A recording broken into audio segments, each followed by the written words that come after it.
Timóteo capítulo 1, verso 12 ao 20, Paulo continua a sua introdução, seu encorajamento a Timóteo, fortalecendo a sua tese de que Timóteo precisa estar firme e forte na palavra para ele combater o bom combate. Interessante essa expressão bom combate que Paulo vai usar de novo, referindo-se a ele mesmo como um cara que combateu o bom combate. Timóteo também tinha um bom combate. O seu combate, a princípio, como nós vimos no outro encontro, era combater as heresias, os falsos mestres, os falsos ensinamentos que eram pregados na comunidade onde ele foi chamado para pastorear em Éfeso.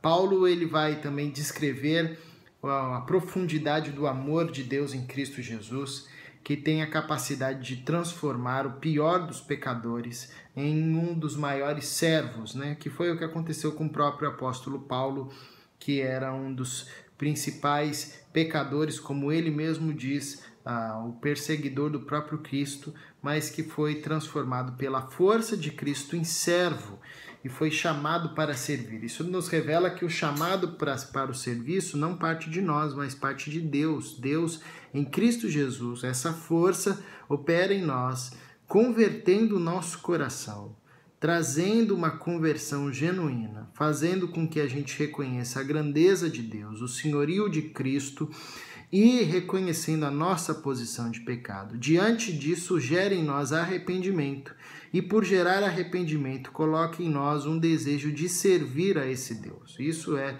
o que nós chamamos de salvação, e Paulo descreve aqui de uma forma maravilhosa, uma das falas mais bonitas do apóstolo Paulo, uma das falas mais bonitas do apóstolo Paulo, quando ele vai dizer: fiel é a palavra e digna de toda aceitação, que Cristo Jesus veio ao mundo para salvar os pecadores, dos quais eu sou o principal. Uma palavra profunda, né? Diante disso, Paulo louva a Deus. Ele termina esse primeiro momento desse trecho com um hino de louvor a Deus, reconhecendo que Deus é digno de toda a honra e de toda a glória. Bom, no finalzinho do capítulo 1, Paulo volta a desenvolver o seu objetivo na carta, que é instruir Timóteo. Então, diante de tudo isso que ele está relatando, ele vai encorajar Timóteo a manter-se firme na palavra e na fé, para que ele combata o bom combate, o combate que ele tem que combater. Paulo vai dizer que isso só é possível se ele tiver firme na fé e se ele tiver uma boa consciência. O que é essa boa consciência? Essa boa consciência é a capacidade de preservar os valores e os ensinamentos bíblicos na nossa mente, na nossa vida. Em outras palavras, a gente não tem um desvirtuamento moral, ético na nossa consciência. É permanecer com a consciência ligada às Escrituras, permanecer com a mente firme nas Escrituras, com um relacionamento íntimo com a palavra de Deus, de tal forma que a nossa conduta, a nossa consciência, o nosso pensamento não seja levado pela imoralidade, pela mentira e por qualquer jeito de viver ou falsos ensinamentos e falsas doutrinas. E Paulo vai terminar o capítulo 1 com uma questão intrigante, falando de dois homens, Himeneu e Alexandre, que eles se perderam e eles não guardaram ou rejeitaram a boa consciência. Olha como isso é importante. Eles rejeitaram essa boa consciência e por causa disso eles naufragaram na fé. Provavelmente esses dois homens eram líderes da comunidade de Éfeso. Nós temos algumas outras referências, mas não temos ao certo quem são de forma profunda. Mas, segundo as outras referências, no próprio livro de Tiago, eram homens que ensinavam falsas doutrinas, começaram a caminhar na fé, mas por não preservarem a boa consciência, eles se desvirtuaram e chegaram a um estado mental reprovável, um estado de imoralidade e de cinismo tão grande que não havia repreensão que os colocassem de volta para o caminho. É um estado onde a nossa consciência é tomada pelo mal.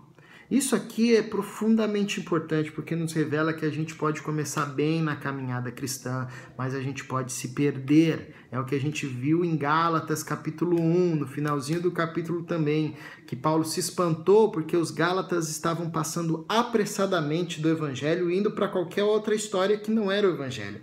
Olha como é importante a gente manter a nossa consciência em Deus e nos mantermos firmes na fé e na palavra de Deus. Paulo vai dizer de dois homens que começaram bem, até ganharam status de líderes, ensinavam, mas eles rejeitaram a boa consciência e se perderam na sua imoralidade, no seu cinismo. Isso acontece geralmente quando a gente se envolve de tal forma com o pecado que a gente não consegue mais se arrepender e a gente não consegue mais encarar a verdade e nós começamos a distorcer a verdade, transformá-la em mentira para que a nossa mente não seja confrontada pela verdade. Paulo diz que para esses homens só existia uma coisa a se fazer, que era tirar esses caras da comunidade, lançá-los a Satanás. Essa é uma expressão que Paulo usa por 2 vezes, aqui e outra em Coríntios, que era um tipo de disciplina, quando aplicada a alguém que já não tinha mais como ser repreendido. Ele já estava tão fechado, tão obtuso, que não tinha mais o que fazer, e ele, além de estar fechado e obtuso, ele estava colocando em risco a comunidade. No caso, esses dois homens colocando em risco a comunidade. Paulo diz, esses caras não podem permanecer mais no nosso meio, porque a comunidade cristã é a comunidade do povo que adora a Deus, que adora Jesus Cristo e que vive da forma como Jesus Cristo quer que a gente viva. Esses homens estão contra isso. Não é que eles não estavam conseguindo ou eles estavam fracos na fé, mas eles estavam decididamente contra o evangelho de Cristo. E Paulo fala, aqui, meu amigo, aqui você não vai fazer isso não, porque na igreja de Cristo a gente não vive de qualquer jeito.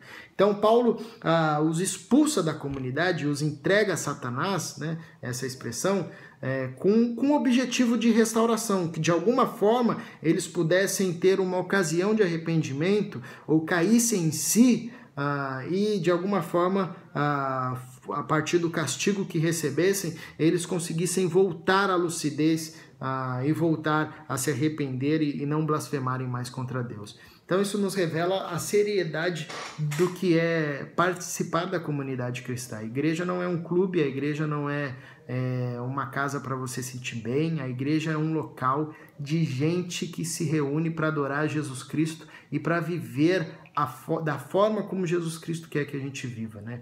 Paulo entendia isso muito bem, levava isso a sério e ensinou isso para o apóstolo, para o seu discípulo Timóteo, para que diante desses invasores na comunidade, ele não se omitisse, mas ele tivesse pulso firme para dizer, meu amigo, aqui não, aqui vocês não vão fazer esse tipo de coisa, porque isso aqui é a igreja de Jesus Cristo.